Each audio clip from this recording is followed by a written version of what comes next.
ఒక దినాన్న ఒక కొడుకు తన తండ్రితో ఇలాగన్నాడు, ఏమనంటే, నాన్న ప్రతిసారి సెలవులకి ట్రైన్ లో కూర్చుని నువ్వు నన్ను అమ్మమ్మ వాళ్ళ ఇంటి దగ్గర దింపుతున్నావు, ఈసారి అట్లా దింపొద్దు, ఈసారి నేనే వెళ్ళిపోతాను నాన్న అంటే, తండ్రికి సంతోషం, ఆ కొడుకు ఎంత పెద్దోడు ఇప్పుడు అని చెప్పి ఆ ట్రైన్ టికెట్ కొనేసి లగేజ్ అంతా సర్దేసి జాగ్రత్తగా వెళ్తామంటే, నానా ఇప్పుడు నేను చిన్నోడిని కాదు నాన్న, నువ్వు నాకు తోడక్కల్లా, నేను ఒక్కడిని వెళ్ళిపోతాను. ఆ నాన్న ఏం చేశాడంటే, ఇదిగో లెటర్ ఎత్తున్నాను, జేబులో పెట్టుకున్నాను. ఎందుకు నాన్న ఈ లెటర్ అంటే, నీకు ఎప్పుడన్నా భయం వేసింది అనుకో, ఆ లెటర్ తీసుకుని చదువుకోయే అన్నాడు.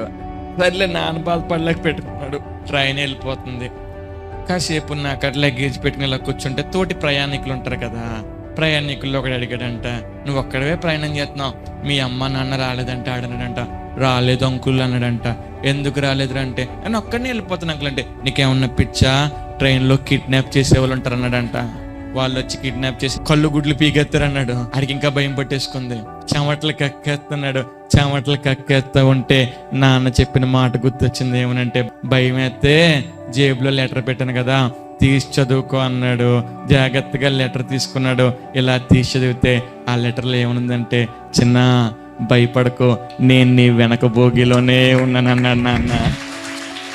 ఇది నేను మీకు చెప్పను ఒక మాట, దేవుడు మీ వెనక భోగిలోనే మీతో పాటు ప్రయాణం చేస్తున్నాడు. నువ్వు రావద్దు అన్న నీతో వస్తున్నాడు. ఎందుకంటే చెప్పినది చేసి ముగించేంత వరకు నీ చెయ్యి విడిచిపెట్టే దేవుడు కాదాయన.